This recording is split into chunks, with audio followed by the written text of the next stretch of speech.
Yo, what up? I'm gonna shoot this one from the hip. There's not gonna be any editing on this one. It's just gonna be a straight video talking about the situation in Medellin 2026. God damn it.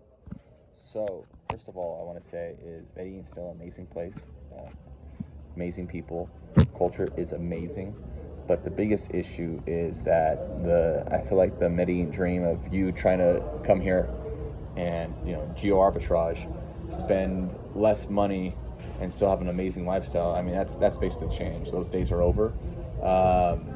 Some places are charging Miami plate charges. Like the price to eat at dinner is like the same price as Miami.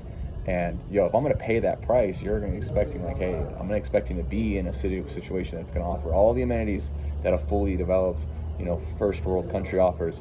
So for right then and there, I have friends who are business owners, and they're saying that hey, if the dollar keeps dropping, they're going to dip out, and then two, just the people that they could bring in, because they had to raise prices, everything went up.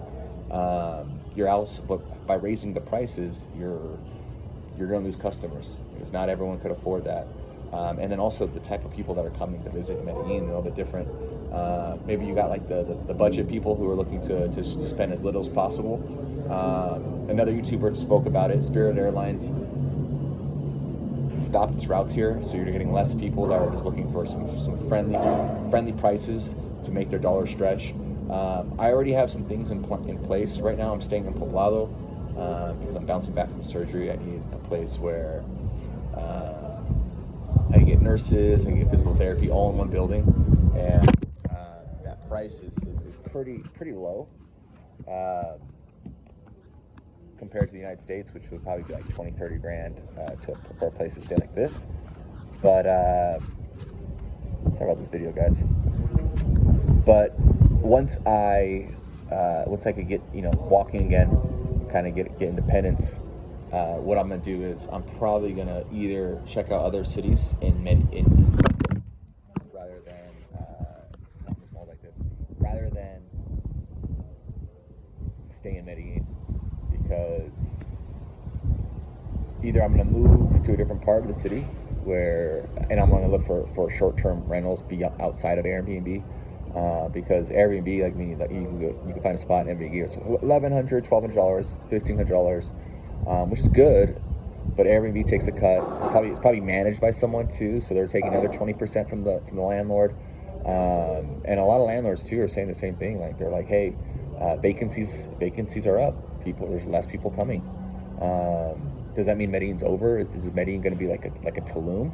No, not at all. I mean, the infrastructure is here, where the city will always be here.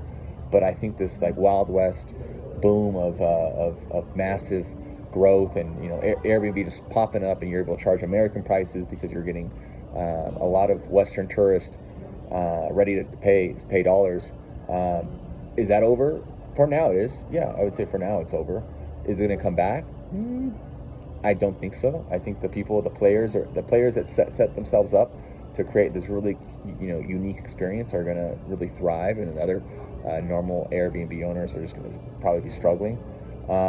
Restaurants as well. I mean, I'm seeing a couple, like you go down Provenza, I'm seeing some vacancies. I'm like, dude, they just didn't survive, and we're going to see that continuously. It's not the end, but it is just showing signs that maybe the boom has slowed down and it's going to stabilize from here. The odds of it coming back really, really strong, we would have to probably see a strong dollar, and it going back to 4,200. I mean, that means like the war in Iran will have to end. Colombia would have to drop their interest rates, which is like right now they're offering at 12%. The Colombian Central Bank is offering 12% interest rates, which is fantastic for inflation. They're controlling the inflation here.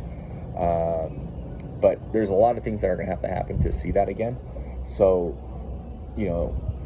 for the person that has this idea that Medellin is a cheap place, amazing nightlife, dollar stretch, you can live like a king. I mean, those days are over. I mean, you're paying, if it's Miami prices, you're paying LA prices. So that's why I'm gonna look for other places, and I'm potentially gonna look for maybe a spot to stay in. I don't know. Maybe I'll stay in outside. I'm looking at other cities. I don't even want to tell you the cities, because that means you people are gonna start looking it up and then start Googling it, and then that city's gonna get burnt out.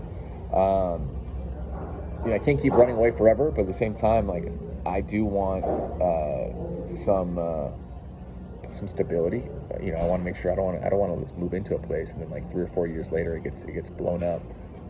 So that's my deep dive.